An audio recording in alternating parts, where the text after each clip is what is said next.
Recording in progress. October, and I don't know, Karen, you have something to add about the agenda? No, I did email them on Friday. Okay. So I don't know if it was, we've kind of had some email problems up here, so I don't know if they were delayed, but I did send it. I don't ever read Friday until they're out. So they were emailed Friday. You said that Friday, but you get it till Monday, though. Sounds like it, yeah. No, I did it Friday. It wasn't your fault, it was, I'm not Yes. trying to find a fault. Yeah. Oh, no, I did mail them on Friday, or email them on Friday. Normally, Yeah.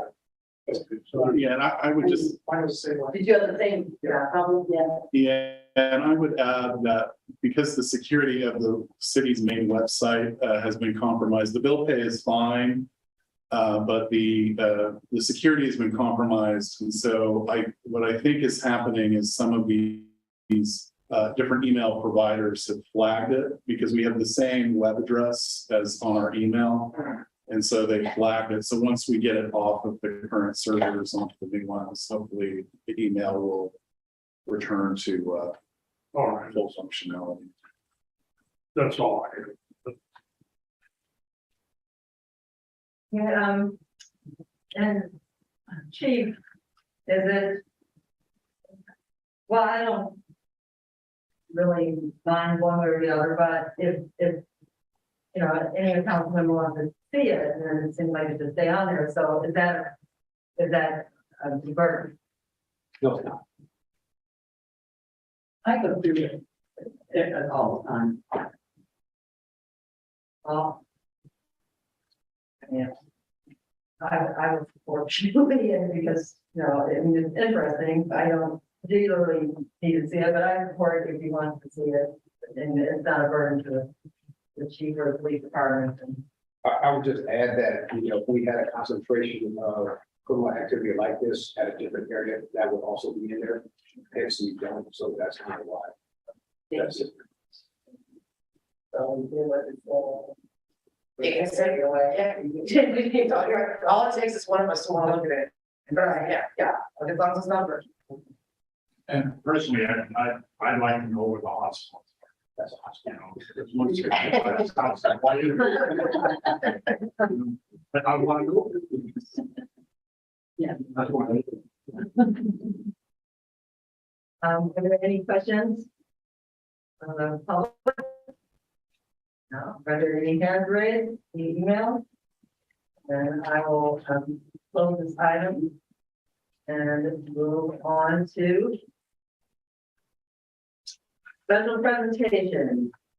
Presentation by Caltrans on replacement and modification of northbound US 101 bridge known as the Paul E. Mudgett Bridge, page 48 in our packet. City manager. Thank you, Mayor Garnes, members of the council. So the council has previously received an update on this particular project, but there is some new information to share with the council. And so we have Marie Brady from Caltrans on the line via Zoom to help provide an update to the council. So Marie, we should be able to pull up your visual presentation if you want to direct us on slide, and then we're ready to roll. Okay, I'm just going to let you. Here's Caltrans, and I'm hoping that you guys can see. Let's see what you guys have. Make sure I've got this situated. So what can you guys see in your, okay, right now? Cool. So we can go, the first slide is just in our introduction. And then I just want to thank you for the City Council for allowing me to present an update. My name is Marie Brady. I am the project manager for this contract. And you can move to the next slide. That would be helpful. Thank you.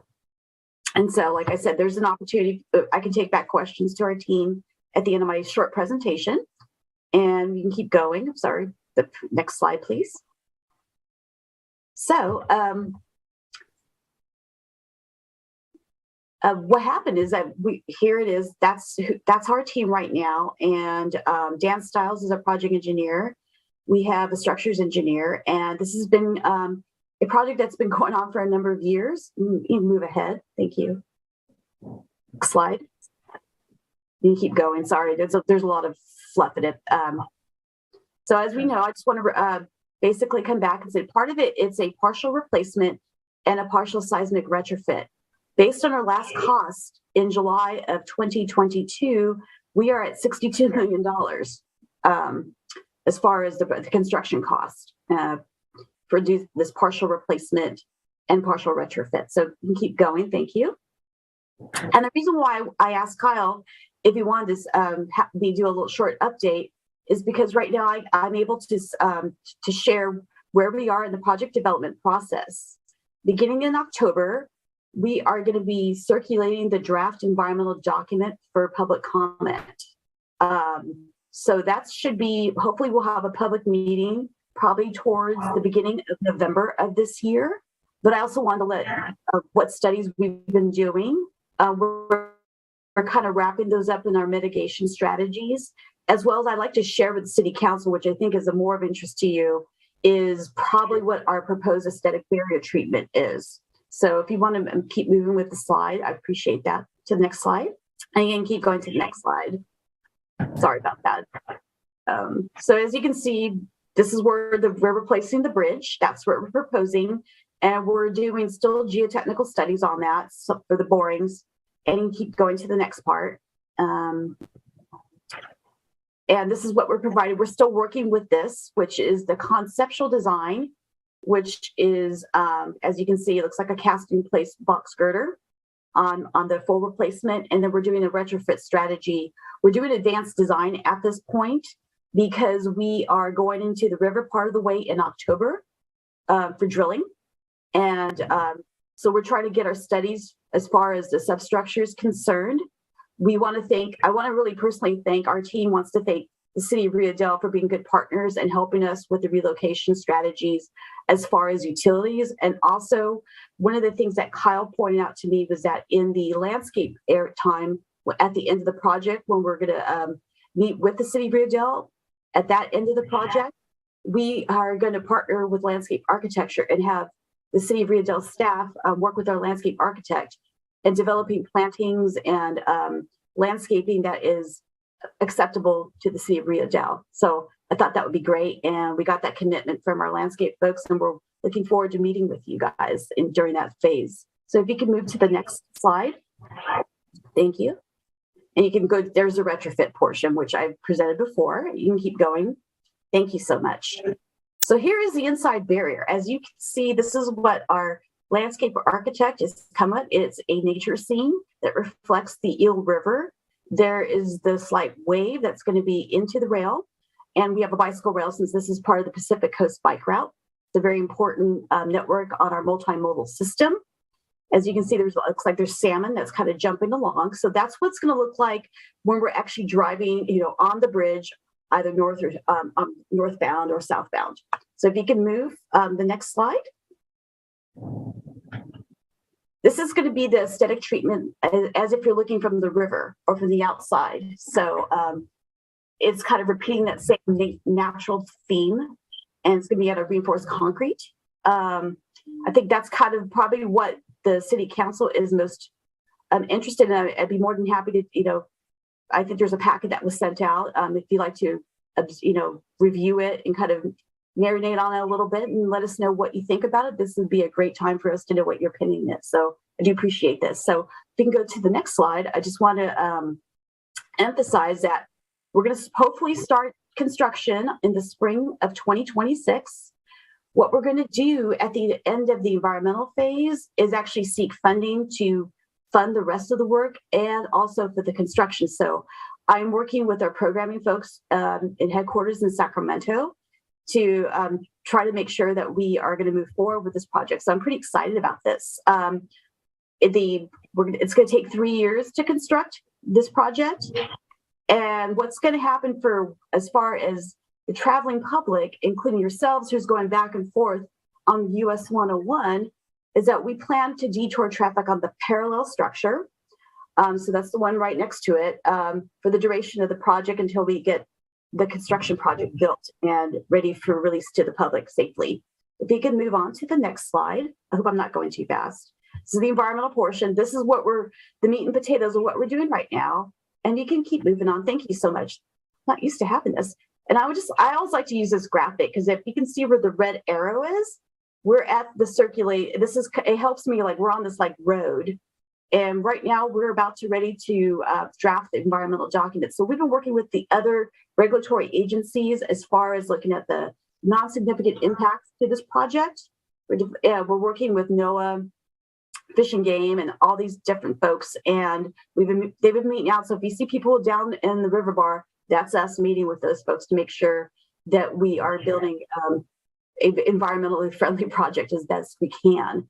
So I like to use this graphic because it kind of we're going to be doing environmental processes all the way through construction. We have environmental monitors, which is important because we want to keep the Eel River and the riverine environment keep going and safe and healthy for fish. So if you want to please keep going. Thank you so much for the next one.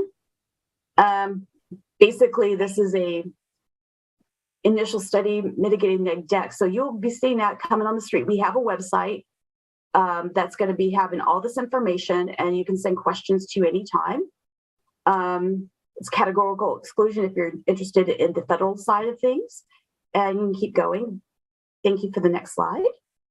And these are just a few of the studies that we're actually finishing up that were required by law to do. So as you can see, it goes from greenhouse gas emissions, cultural resources. We're actually doing a hydroacoustic assessment to see how to make sure what the pile driving is going to be effects on the local river environment as far as fish is concerned. So we're going through all that analysis as we speak, and as well as property surveys, haz waste, all that stuff, floodplain analysis, all the rest of that. So there's a lot that's going on, and we're still kind of in the process, but I wanted to say we wanted to make sure that we will come back as an agency as much as possible, as much as you want to hear from us. We're more than willing to share the information that we are studying and moving forward. We'd like to be partners with you in this process.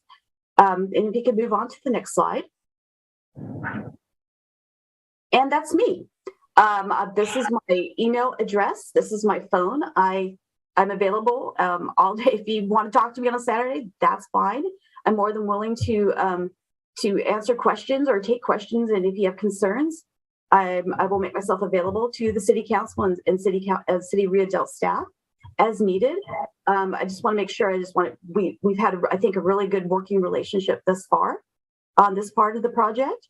And I'd like to continue that on. And if you guys have any questions either now, if I might not be able to answer it, I can always go back and ask my team and we'll get the answers for you. So that's pretty much all I have to share today. And thank you for allowing me to share this information with you. Thank you. Thank you for sharing it.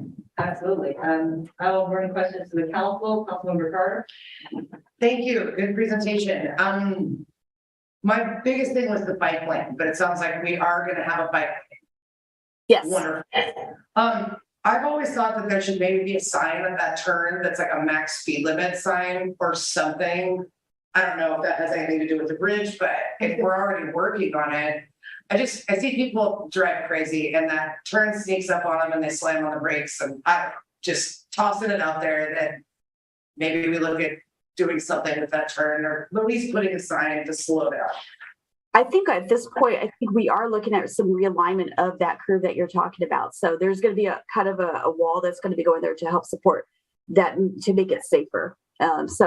When I will be more than happy to share those plans with you, what we have. But I know that is something we do an extensive collision analysis, and we talk to people. This is the kind of feedback we want to hear. But yet we are going to do a realignment to actually hopefully improve that curve so people won't speed as much. So, but I'll look. Thank you. Yeah, thank you. Councilmember Woodall. So I was just wondering, you'll be taking down the bridge probably during the summer because you wouldn't do it during the winter. You will be concerned about, like, there's steel, summer Yes. runner steel head, and Yes. you'll be aware of that. And there'll be a way to handle it. Absolutely. We want to make sure that we are not only friendly to our fellow city, city of Rio Dell, but also to the environment down there too. So there's a lot of studies. We have really good people working with California Fish and Game, basically NIMS, National Marine Fisheries Service. So we've been doing lots of consultation with them to make sure that we are not going to mess up the fish. I mean, that's one of the options we were looking at, was actually removing part of that structure down that fell down during one of the floods. And we're looking to go, that's actually going to make the geomorphology a little bit worse. So we're kind of trying to work out, outside the box to make sure that we keep our environment pristine. Okay, thank you. Thank you. Councilmember Wilson? Yeah, the only question or comment is, excuse me, is it a 3-year construction process? So, is that correct? A 3-year construction process? Yes. So we'll be using the other bridge for 3 years, obviously. Yeah. There's no route that we can do it. Yeah, we're going to reroute on the other structure. So we're doing that kind of analysis on, that's been analyzed as far as impacts is concerned for traffic. Is that a pretty realistic number of estimation of time? Yes, that's 3 years. It includes all the environment. We have to be out of the river by October 15th. All those kind of like limitations. Those are all built into the structure. So yeah, the 3 years is we're pretty certain on that one. But the 3 years starts in 26, not. Correct. So probably end of 29. All right, that's all I have. Thank you. Well, thank you. Thank you, Mayor Connors. It looks like you're going to be replacing some of the piers that are in the river. Yes. And I assume that the spans are going to be very similar in the new bridge to what they were in the old bridge. As far as the bents or the columns you're talking about? Length of span. Oh, the spans. I'd have to, I believe they're asking us to see if we can remove it. That's still all kind of, that's what I understand. So yes, it'll be similar, not more. Looking at the typical section for the bridge cross section, it resembles a great deal of bridges on the south end of Rio Dell, which were constructed 49 years ago. Yes. Just at the same time that the southbound bridge on the north end of town was constructed. The ones at the south end of town were used a technology called segmental construction. Yes. And the typical section of the bridge looks very similar to the segmental construction that was used 50 years ago at the south end of town. Anyway, just an observation. That's actually pretty good. Yeah, right. It looks like a segmental section. I'm not sure. I don't think we're going to be using that technology for this particular structure as far as the replacement. But yeah, I've seen segmental like at down at Confusion Hill. That was amazing. So yeah, it's for sure. I have any further questions? I'll either email you or call Dan. Yeah, exactly. Thank you, Mayor Connors. Thank you. Thank you. I think. Thank you. Are you still there? Did you go on? And I think she's still there. Oh, okay. Are there any hands raised or emails? Public have any questions? City manager? Yeah, I would just like to thank Marie for all the communication. I think, in the distant past, there were, some issues with Caltrans. It's a very large agency, very large bureaucracy. And so I want to again thank Marie for being really proactive in the communication and giving us and the council an opportunity to be briefed on the project. And we just really, really appreciate it. Thank you. No problem. Anytime. I'm more than happy to answer your questions. We're partners. So thank you so much for allowing me to present tonight. Thank you very much for being here, zooming in, and we look forward to your next time you're going to give us an update. We appreciate it. Thank you.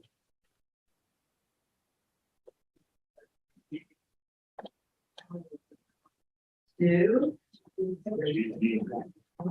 yeah, discussion on Pacific gas and electric capacity issue, page 68 in our packet. City manager. Thank you, Mayor Garnes, members of the council. Attached to your packet is the council authorized the mayor to issue a letter to the California Public Utilities Commission. Again, back on May 3rd, and then the response from the California Public Utilities Commission to the council authorized letter. I wanted to just kind of provide a verbal update to the council as this issue has, become pretty heated over just the past week or two, and has far-reaching implications for this area. So I just want to roll the clock back to about 2017. When we were talking about business development at the Humboldt Rio Dell Business Park, formerly the old Eel River Sawmill site. And as the council will recall, that site had largely been defunct with probably literally no activity occurring on it since about 2005 with the closure of the original Eel River sawmills. Following in 2017, we had some new ordinances related to cannabis. We had interested developers in the site. And so the city held a series of stakeholder meetings, both with business developers, including people like Dennis Wendt and others, along with Pacific Gas and Electric, our friends at Caltrans, and others. To discuss future development of the site. So in those conversations, we tried to highlight all of the challenges at the business park. And some of the big challenges were water distribution, fire suppression, drainage, and the highway interface. And at the time, there were really very few concerns raised from representatives from Pacific Gas and Electric. And certainly not ones that raised red flags for development at the business park. We were mostly focused on the highway interface. That particular issue appears to have been resolved as Caltrans is working to program in some of the modifications for safety improvements in that particular corridor. Subsequently, some of the timelines we were given initially in 2018 were 3 years to get power delivered. And unfortunately, there really hadn't been any clarification beyond that up until last week on the timelines for these projects. So they kept getting, kind of pushed back. And so there were, numerous red flags, but we always thought that they were kind of specific to the business park and that specific section of the grid. Our developers out there who have spent money developing plans to identify, electrical load needs and whatnot, have been continuing to contact the city.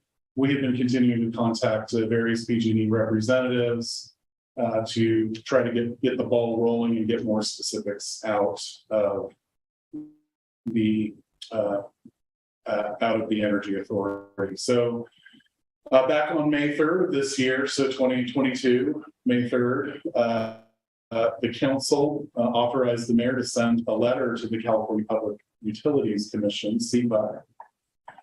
From there, I want to make sure that the mayor gets recognition for this because she, took the letter and was able to network with the staff there at the CPUC to get us a series of meetings and their attention. So it went beyond just a letter. I do want to make sure that the mayor is recognized for that.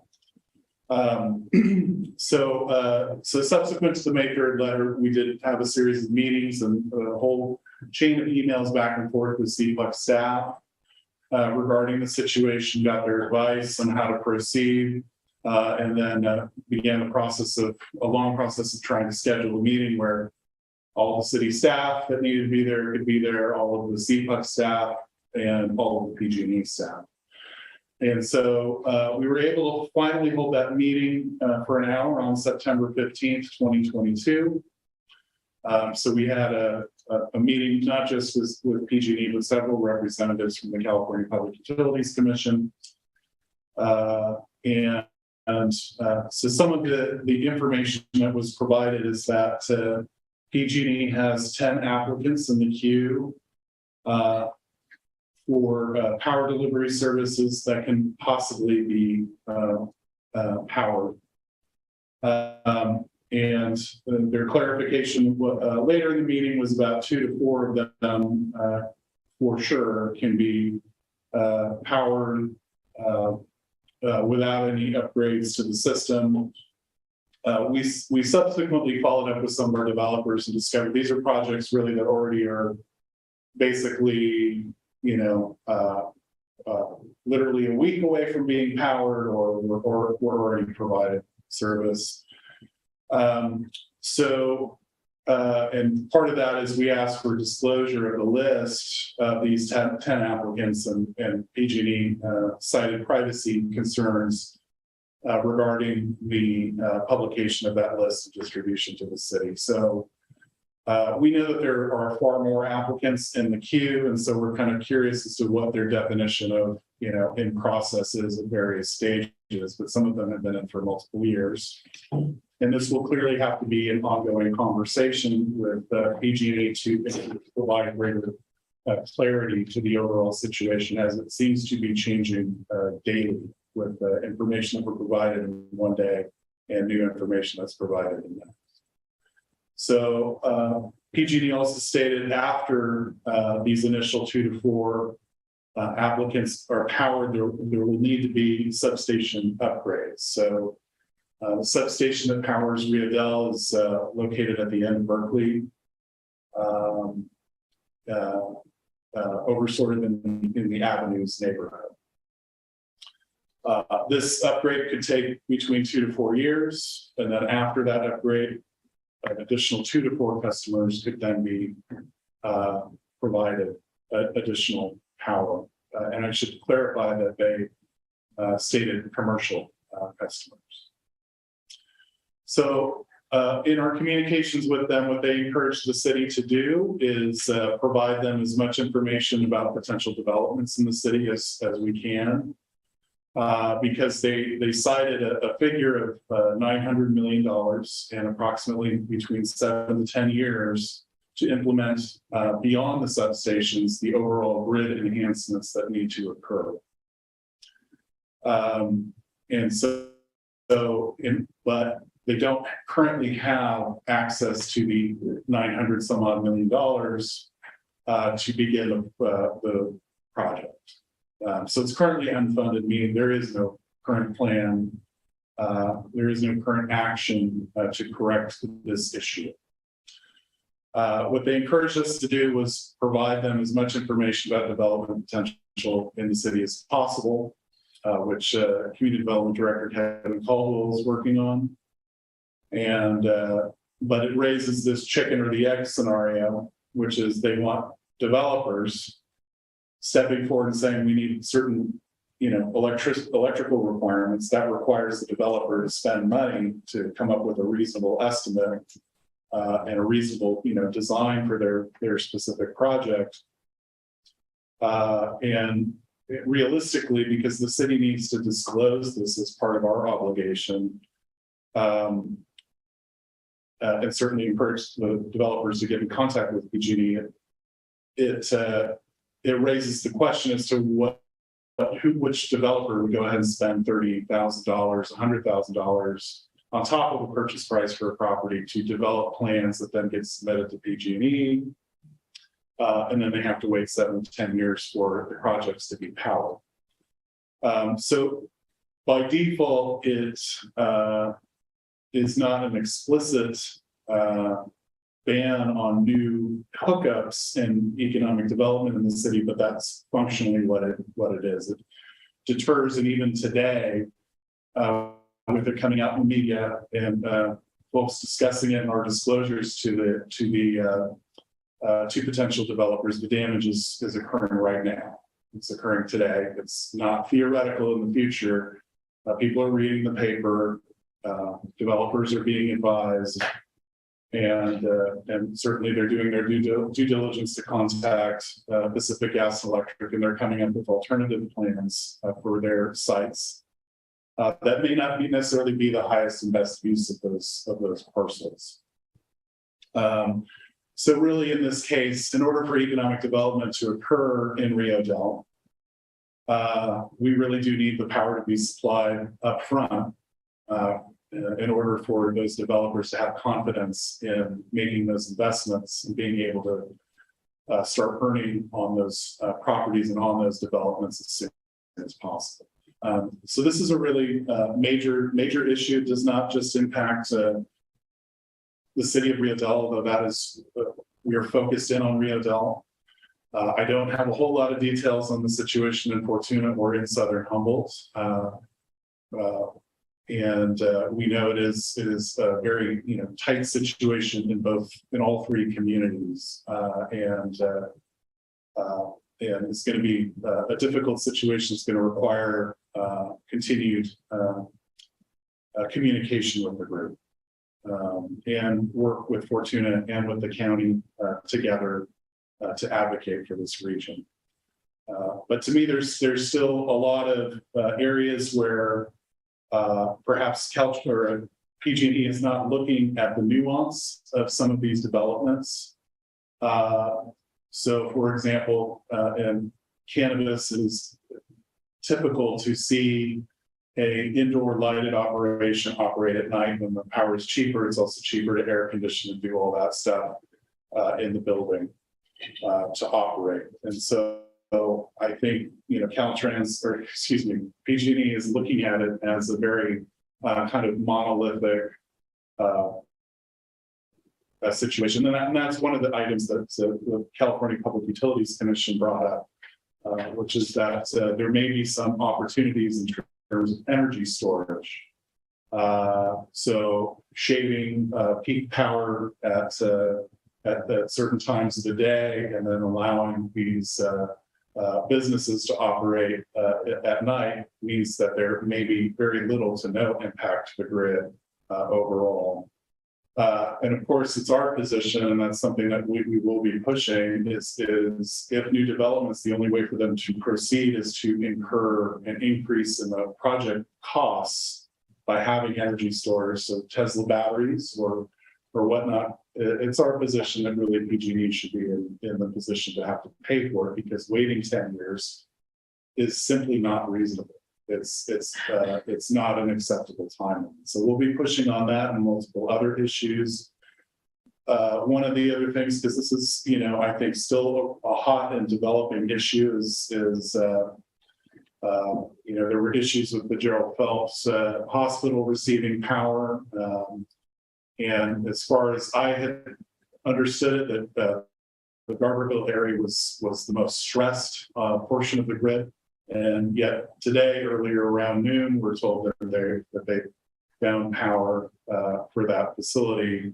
And perhaps the Supervisor Bushnell will have more details on that if she would like. So the story continues to shift and evolve, and maybe with some more analysis from PG&E, there will be a more favorable outcome. Of course, the opposite may also be true. So some of the impacts of this are related to the Climate Action Plan, which really the thrust of that plan is focused in on electrifying homes, so getting rid of natural gas stoves, natural gas water heaters, going all electric. Additionally, state regs now are going from requiring 100 amp or 125 amp hookups for your standard residential home to 225. So essentially doubling the amp requirements for new developments. And that's because obviously The state is making a big push to address climate change. We know recently the legislature and the governor are pushing to have all new vehicles sold in California by 2035, to be all electric. So the question is, you know, how is Rio Dell going to be able to adapt to this over a 7 or 10 year timeline? I don't know that it's very realistic, but there are, you know, potentially, you know, energy storage solutions in the interim. And again, that really needs to not come at a developer cost or at a city cost. Other implications include housing. This is another one we received mixed signals on as to, you know, if the grid is completely tapped out, is there power available for housing? That still remains to be seen. As the council is aware, one of our main economic development objectives is seeing development at our top property. And so, you know, housing or commercial developments on that site are going to require very large levels of electricity. Again, based on the PG&E timeline, the earliest those would be served is in 7 or 10 years if the funding is provided today. Other commercial developments, anybody interested in a gas station or any other cannabis or non-cannabis commercial development, potentially for the wastewater treatment plant. If we are forced to move to a UV disinfection system, that would double the power consumption of the wastewater treatment plant. And according to the information that PG&E has given us, they don't have that electrical capacity. So that creates other regulatory hurdles for the city to face in terms of meeting state water board requirements and other issues. And just the overall impact would be essentially stagnation. We would be tabling a lot of the economic development projects in the city unless they can be self-powered. So that's not a good thing because we want to be growing the community. We want to be growing the economic base. And the city has already seen 30 or 40 years of economic stagnation. And to compound that, I think, is potentially threatening the viability of the city, you know, over that 10-year period.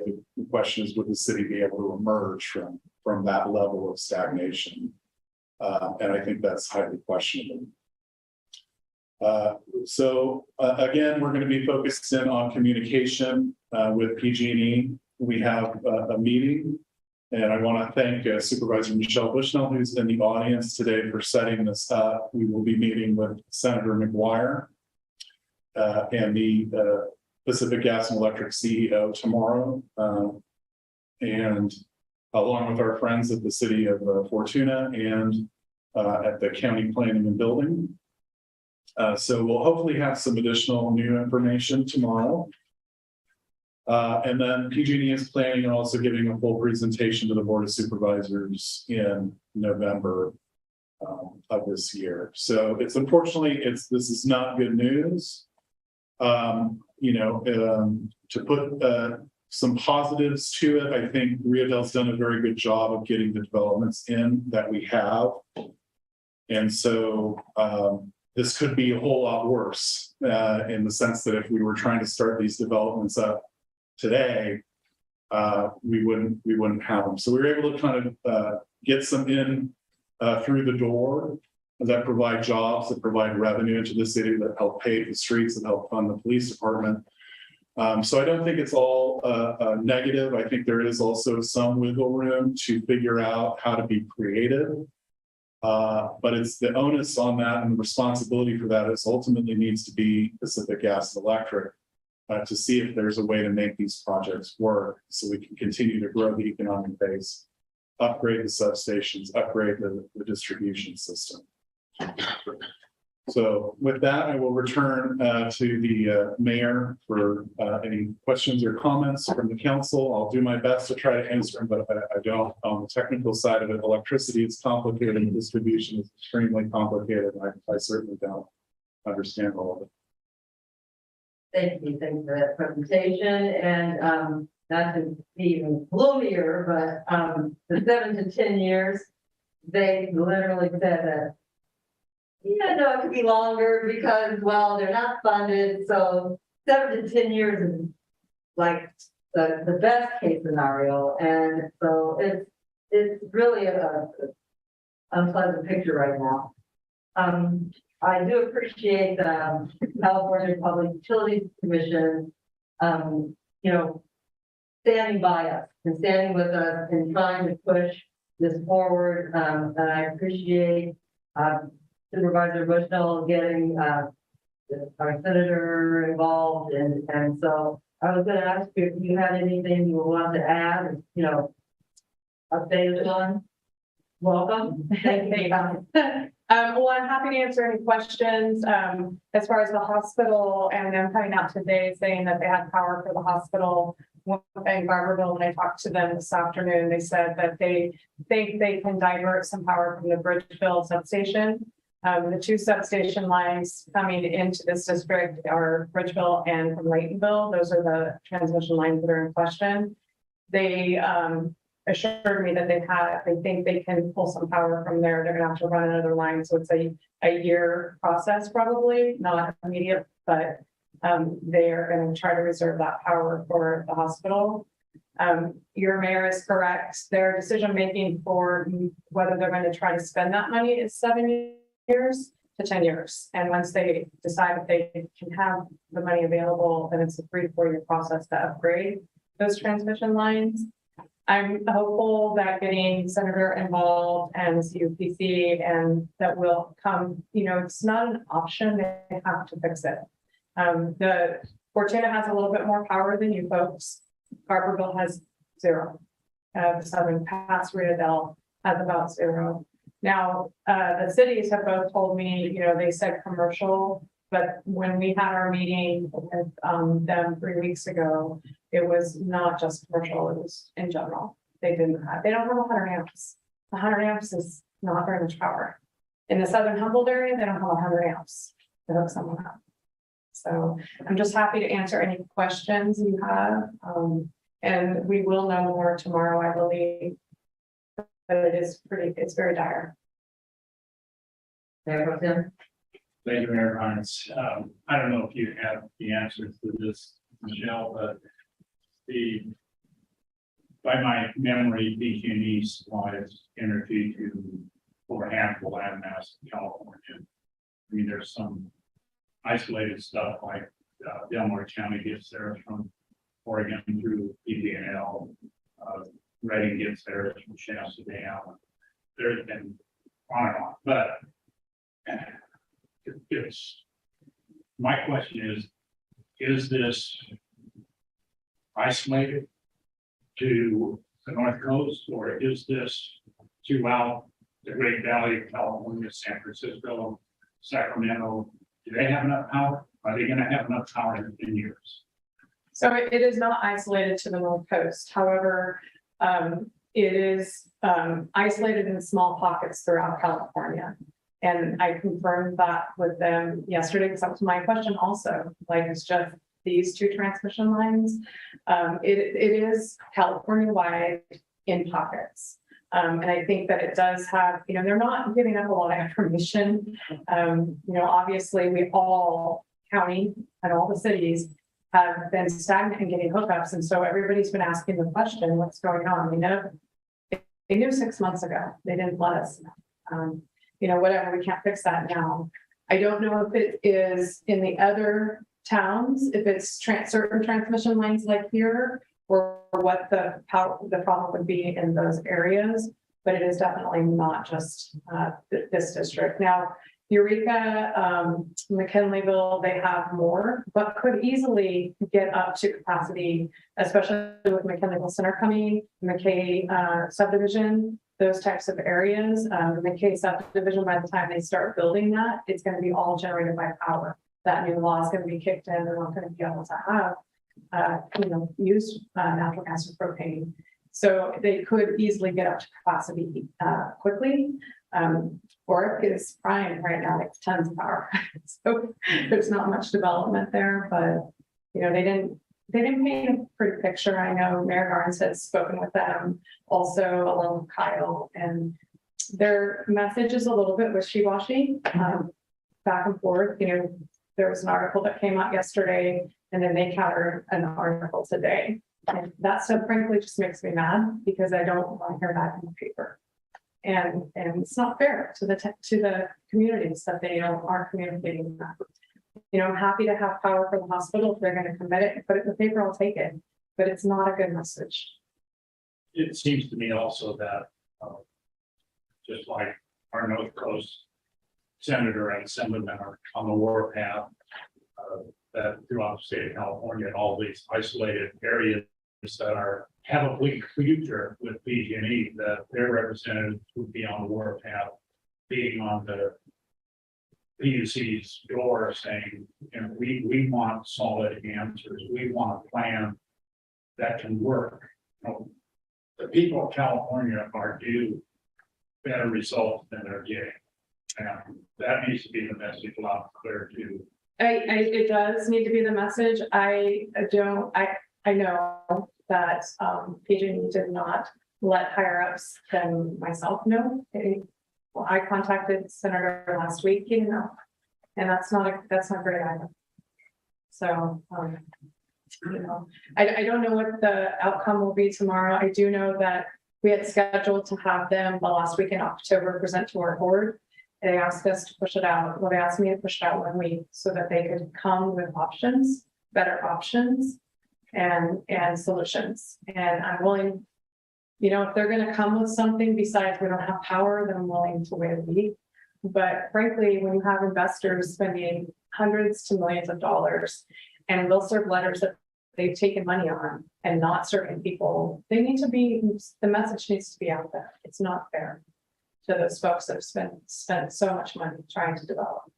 And also, I just want to thank you very much for the energy that you put into this, and through the Board of Suits and contacting our local statewide representatives, keep being on the drum.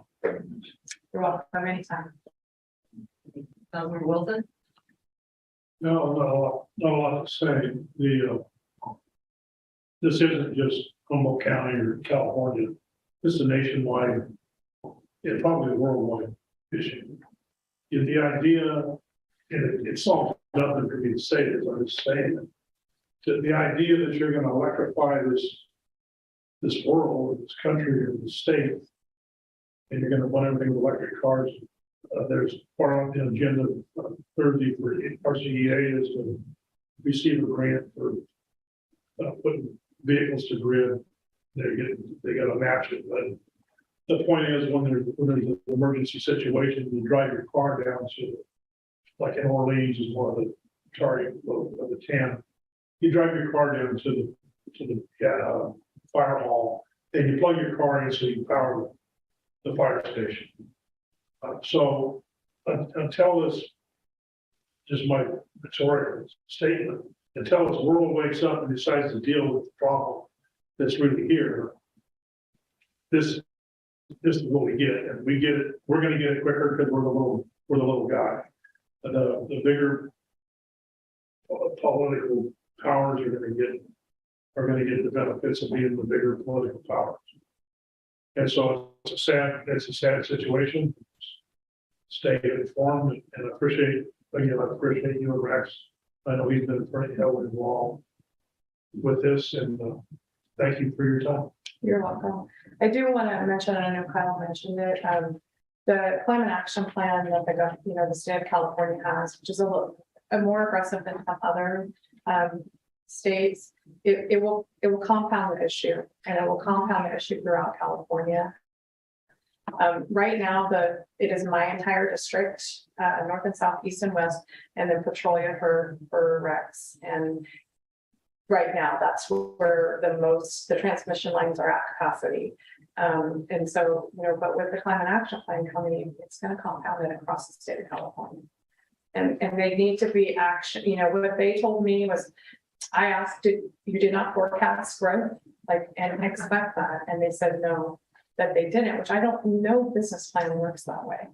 And you would expect growth, especially commercial economic growth. So I think we'll get more of the story, and I know Kyle will share with you all.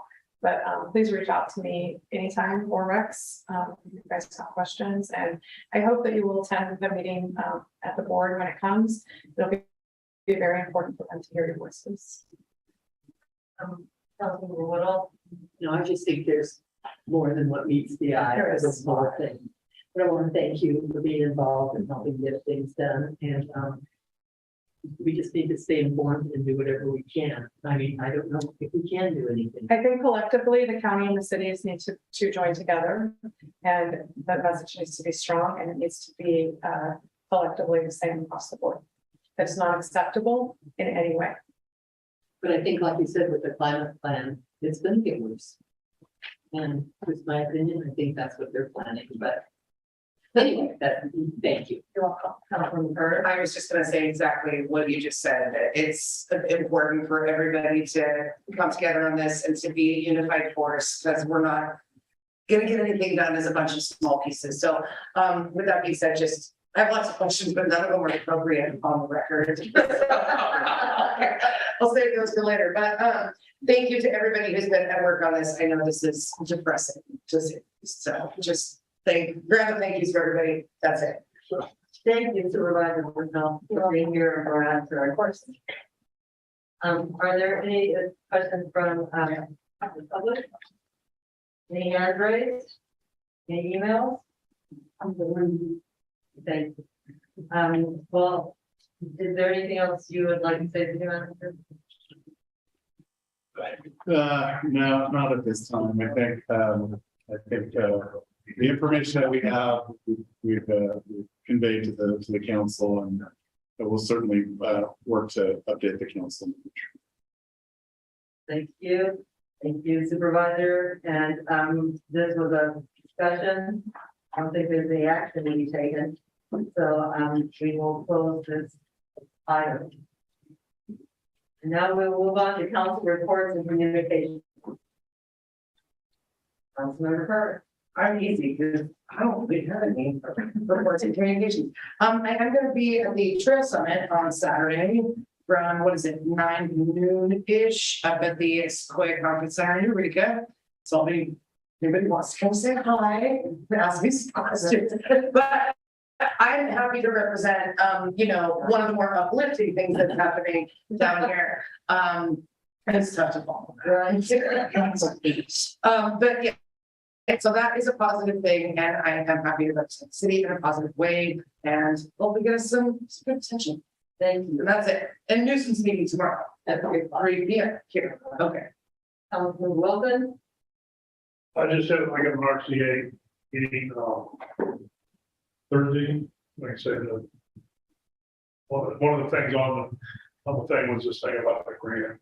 We'll see what I say there, but also we have a special meeting with HWMA and Kyle's involved on the 29th, where they're going to do they're going to address the 1383. They're going to listen to the, I forget what their name is, but there's this consultant company that we're helping to fund to tell us how you're going to put the bags in your green waste bin. And I hope they've got more than that by now. That you're going to throw all your green waste in these plastic bags in your green waste, and you're going to pile green waste on top of green waste, and then you're going to come down, pick it up in the truck, dump it in the dump truck, and on top of the other plastic bags, and then they're going to bring all those down to HWMA, which they shut down a lot of recycling there and use that facility, and they're going to dump it all out there on the ground. They're going to somehow, under all of this green waste, they're going to find a way to get those plastic bags out of the full of your the chicken bones that you had, organic food waste. And then they're going to separate that. And I guess it'll be interesting what this consultant firm tells us. It's not really like a